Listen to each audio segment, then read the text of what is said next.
Students எக்ஸாமுக்கு இன்னும் ஒரு நாள் தான் இருக்குது. தமிழில் லாஸ்ட்டாக ஒரு முறை ரிவைஸ் பண்ணிடலாம். நான் சொல்கிற இம்பார்ட்டன்ட் கொஷின்ஸ்லாம் கொஞ்சம் நல்லா பார்த்துங்க. ரிப்பீட்டட் கொஷின்ஸு கண்டிப்பாக வந்து கொஷின் பேப்பரில் வரக்கூடிய கொஷின்ஸ் மட்டும் சொல்கிறேன்.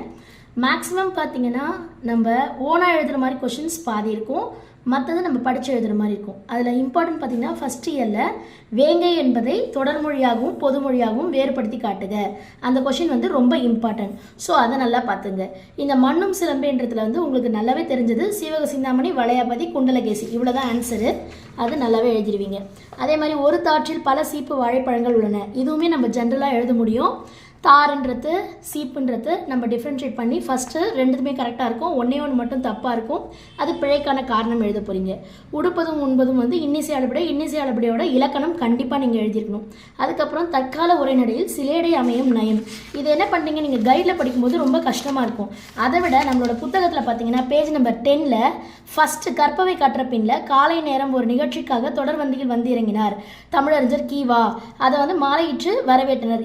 இந்த ஃபஸ்ட்டு பாயிண்ட் எழுதிங்கனாலே போதும், ரொம்ப ஈஸியாக இருக்கும் படிக்கிறதுக்கு. ஸோ அதை நல்லா பார்த்துங்க.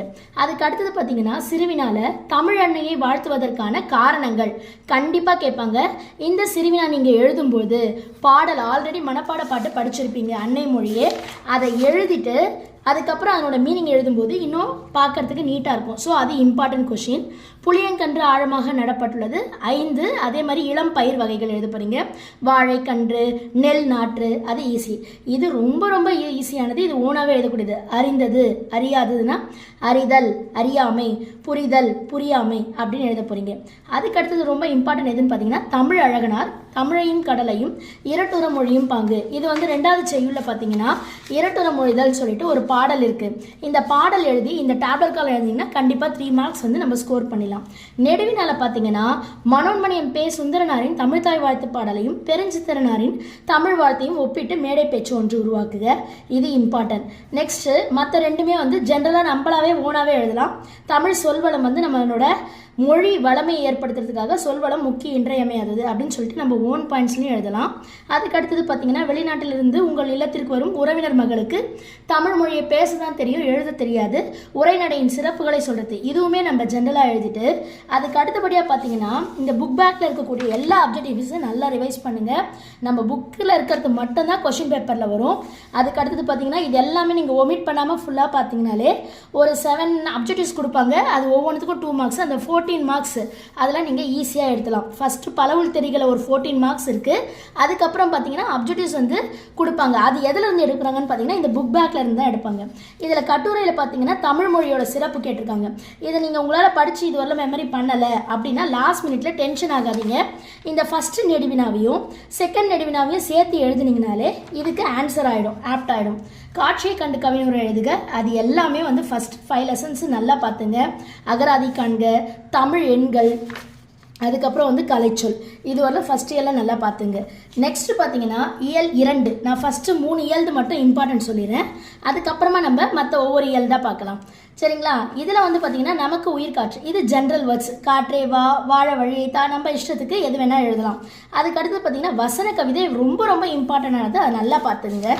அதுக்கப்புறம் பார்த்தீங்கன்னா தண்ணீர் குடி தயிர் குடம், இது 2ஆம் வேற்றுமை தொகை, 2ஆம் வேற்றுமை உறுப்பும் பயணம் உடன் தொக்க தொகை, இது உங்களுக்கு தெரிஞ்சது ஜென்ரலாக எதிர்த்து. அதுக்கப்புறம் பெற்றோர் வேலையிலேருந்து திரும்ப தாமதமாகும் போது அழும் தம்பிக்கு நீங்கள் கூறும் ஆறுதல், இதுவுமே ஜென்ரலாக நம்ம ஓன் சென்டென்ஸில் எழுதலாம், கரெக்ட் ஆகிடும். மால், அது வந்து பெருமாள் வந்து பொருளாகும். அடுத்தது வந்து இலக்கண குறிப்பு வந்து செய்யுள் செயல்படு, இது நல்லா கொஞ்சம் பார்த்துங்க. நெக்ஸ்ட்டு உயிராக நான் பல பெயர்கள் நான், இது எங்கன்னா நம்ம குருவினால் எழுதணும் பார்த்தீங்களா, அதுவே இன்னும் கொஞ்சம் நம்ம பெருசாக எழுதுகிற மாதிரி இருக்கும், அவ்வளோதான். அதுக்கடுத்தது சோலை காற்று மின்விசிறி பூங்காற்று ரொம்ப ரொம்ப இம்பார்ட்டன்ட், அது நல்லா பார்த்துங்க, ரிப்பீட்டட் கொஷின். நெக்ஸ்ட்டு தோட்டத்தில் மல்லிகை பூ பறித்த பூங்கொடி, பூங்கொடினா என்னது, வரும் வழியில் ஆடு மாடுகளுக்கு ஆடும் மாடும். அப்புறம் வந்து தண்ணீர் தொட்டி, 2ஆம் வேற்றுமை உருவும் பயணம் உடன் தொக்க தொகை. தொகை சொற்களின் வகைகள் நம்ம அட்டவணைப்படுத்துகிற மாதிரி இருக்கும். இதில் இருக்கக்கூடிய வேர்ட்ஸை எடுத்து எழுதிட்டு மல்லிகை பூ இருபெயரட்டு பண்பு தொகை, பூங்கொடி பூ போன்ற கொடினா ஓமை தொகை, அது மாதிரி ஒவ்வொன்றுத்துக்கும் நம்ம அந்த வேர்ட்ஸ் எழுதி அது என்ன தொகைன்னு மட்டும் எழுத போகிறோம்.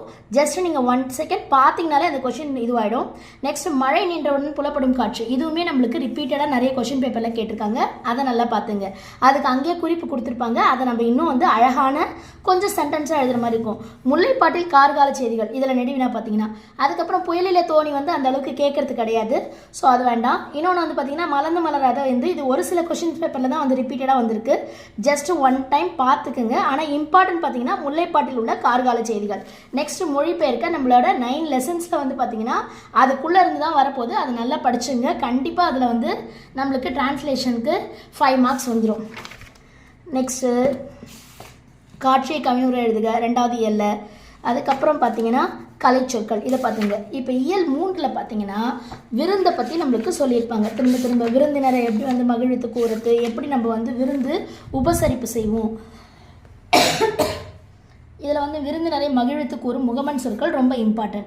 அதுக்கப்புறம் இது எல்லாமே ஜென்ரலாக எடுத்து தானியம் இல்லாத நிலையில் எப்படி நம்ம வந்து விருந்து வைக்கிறது. கண்டிப்பாக நம்ம செல்வம் மட்டும் கிடையாது, விருந்து போடுறது தான் நம்மளுக்கு முக்கியமான தமிழர்களின் பண்புன்றதை நம்ம விளக்கி எழுதணும்.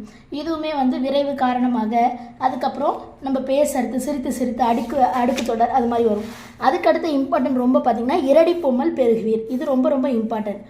இது ரொம்ப ஈஸி. பாரதியார் கவிஞர் நூலகம் சென்றார். முல்லை நிலத்திலிருந்தும் மருத நிலத்திலிருந்தும் கிடைக்கும் உணவுப் பொருட்கள், இதை நல்லா பார்த்துங்க. கூத்தனை கூத்தன் ஆற்றுப்படுத்துதல், கூத்தர் ஆற்றுப்படை. என்னன்னா ஒரு வள்ளல் கிட்ட போயிட்டு பரிசு வாங்கிட்டு வந்தாங்க. நான் அந்த வள்ளல் கிட்ட பரிசு வாங்கிட்டேன், நீங்களும் போய் அந்த வள்ளல் கிட்ட பரிசு வாங்கிக்குங்க அப்படின்றத சொல்கிறது தான் கூத்தர் ஆற்றுப்படை.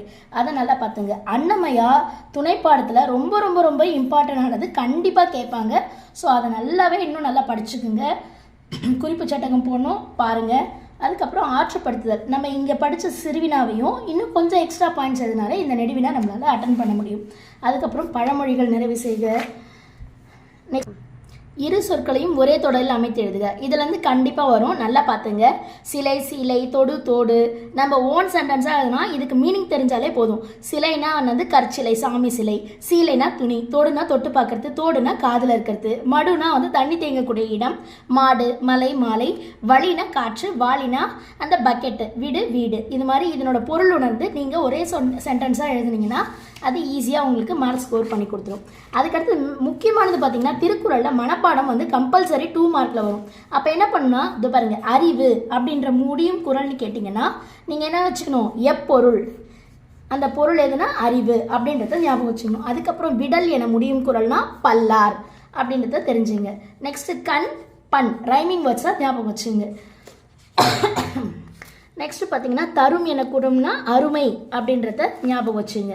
கொஞ்சம் க்ளூ மாதிரி வச்சு ஞாபகம் வச்சிங்கன்னா நம்மளால் ஈஸியாக அந்த குறளை அட்டன் பண்ண முடியும். விடும் அப்படின்னா முயற்சி.